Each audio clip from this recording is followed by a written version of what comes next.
Bonjour à toutes et à tous et bienvenue dans ce nouvel épisode du Mindset Show. Aujourd'hui, nous allons aborder un sujet essentiel qui touche chacun d'entre nous. Ce sujet est le stress et l'anxiété. Que ce soit dans vos études, au travail ou dans la gestion de projets personnels, le stress peut être un frein à vos performances. Mais que diriez-vous si je vous disais que vous pouvez transformer ce stress en un puissant allié? Aujourd'hui, nous allons découvrir comment gérer le stress et l'anxiété pour mieux performer et atteindre nos objectifs. Avant de plonger dans les techniques de gestion, il est important de comprendre ce que sont le stress et l'anxiété. Le stress est une réponse naturelle de notre corps face à une menace perçue, une situation difficile ou un changement important. C'est un mécanisme de survie. L'anxiété, quant à elle, est une réaction émotionnelle plus intense et plus prolongée au stress. Le stress peut être bénéfique. Oui, vous avez bien entendu. Le bon stress nous motive à agir, à sortir de notre zone de confort et à surmonter les défis. Mais lorsque le stress devient chronique ou débilitant, il peut entraîner de la fatigue, de l'épuisement émotionnel, voire des problèmes de santé mentale et physique. Selon moi, il y a deux principaux problèmes avec le stress. Premièrement, il est souvent banalisé. Comme nous l'avons dit précédemment, il est normal de ressentir du stress. C'est un mécanisme de défense qui existe pour nous mettre en alerte. Mais le stress chronique qui se prolonge dans le temps est néfaste. Deuxièmement, nous n'apprenons pas à le gérer. Nous nous débrouillons avec. Parfois même, nous surestimons notre capacité à gérer le stress ou par négligence, nous essayons de le réprimer. Nous développons notre propre schéma inconsciemment pour le gérer. Mais qui que vous soyez, si vous vivez constamment dans le stress, que vous ne faites jamais attention à votre manière de le gérer, vous finirez forcément par accuser le coup, tôt ou tard. Nous vivons dans une société où les sources de stress sont partout, à la télé, sur les réseaux sociaux, lorsque nous allons travailler, au sein de notre activité professionnelle. Et il suffit que notre entourage traverse une mauvaise passade pour que cela vienne s'ajouter au reste. Cela influence directement notre état d'esprit, notre bien-être, notre manière de voir les choses et notre capacité à prendre les bonnes décisions. C'est pour cela qu'il est important de comprendre le stress et d'apprendre à le gérer du mieux que l'on peut. Et je sais ce que certaines personnes peuvent se dire. Toute cette histoire de savoir gérer son stress, etc., cela peut sembler idiot jusqu'à ce que l'on sature. Afin que nous puissions travailler efficacement, nous allons commencer par identifier les sources de stress. Avant de pouvoir gérer le stress, il est crucial d'identifier ses sources. Prenez un moment pour réfléchir aux situations ou aux personnes qui déclenchent du stress dans votre vie. Est-ce une charge de travail écrasante, des attentes irréalistes, des relations tendues? Posez-vous les questions suivantes. Quels sont les principaux facteurs de stress dans ma vie? Y a-t-il des schémas récurrents? Par exemple, suis-je toujours stressé avant une présentation? Quelle est la source de mon anxiété?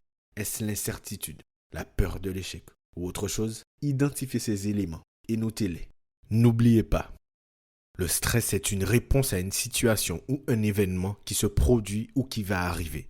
Cela signifie que le stress est d'abord une interprétation personnelle de la situation. Le stress devient négatif lorsqu'il se prolonge et que l'on a la sensation d'être débordé par la situation. Nous avons le sentiment que la situation devient hors de contrôle. En réponse à cela, nous nous crispons, nous nous affolons et nous n'envoyons pas de signaux positifs à notre cerveau qui, en retour, va venir l'accentuer, tout ça pour vous protéger, pour vous pousser à réagir plus rapidement et plus brutalement à la situation.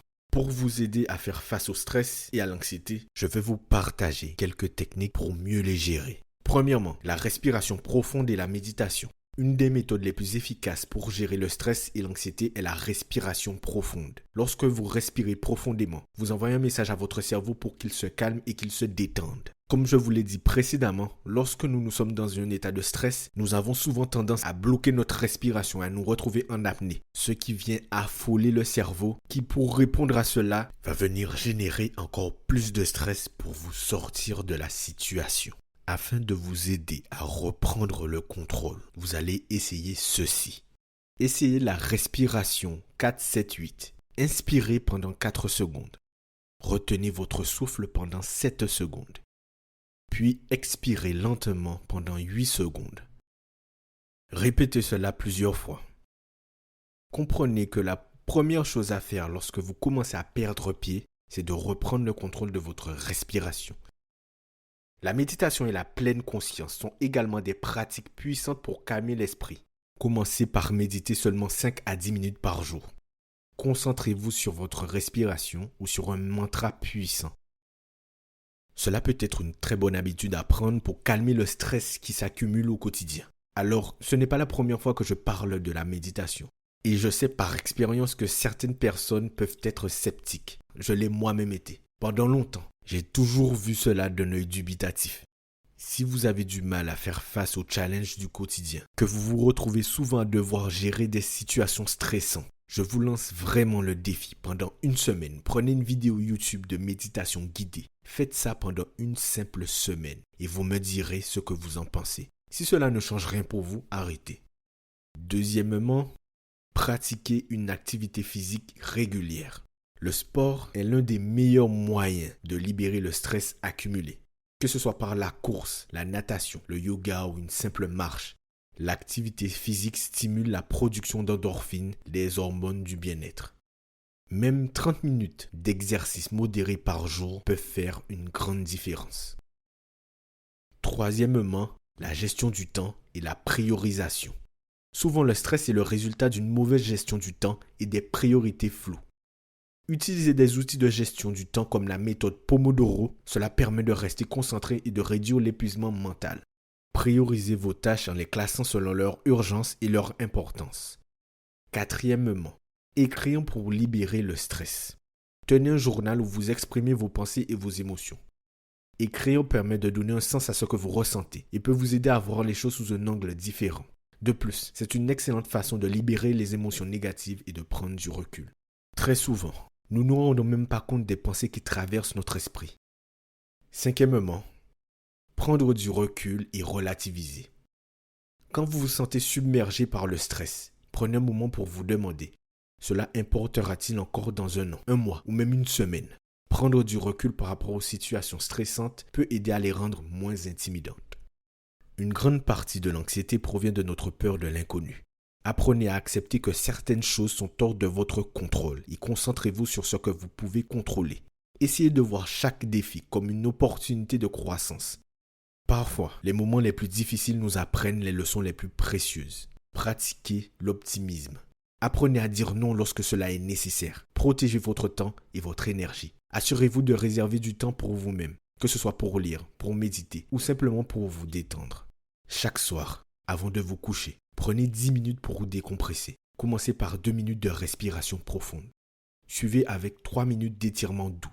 Puis écrivez pendant 5 minutes dans un journal ce qui vous a stressé et essayez de voir comment vous pouvez aborder ces situations différemment demain. Parfois, notre stress est amplifié par des scénarios catastrophiques que nous imaginons. Prenez un moment pour écrire votre plus grande peur ou source de stress, puis posez-vous la question. Quel est le pire scénario possible? Ensuite, écrivez comment vous pourriez y faire face si cela arrivait vraiment. Cette technique permet de relativiser les situations et de se préparer mentalement. Le stress et l'anxiété font partie de la vie, mais ils ne doivent pas vous contrôler. Avec les bonnes techniques et une prise de conscience de vos déclencheurs, vous pouvez apprendre à utiliser le stress comme un catalyseur pour votre croissance et votre performance. Prenez le contrôle de votre vie, un souffle à la fois. Je vous remercie de m'avoir écouté aujourd'hui. Je vous donne rendez-vous demain pour le prochain épisode de notre défi de 30 jours en septembre. C'était Jordan pour vous servir. On se dit à demain pour le prochain épisode. Salut!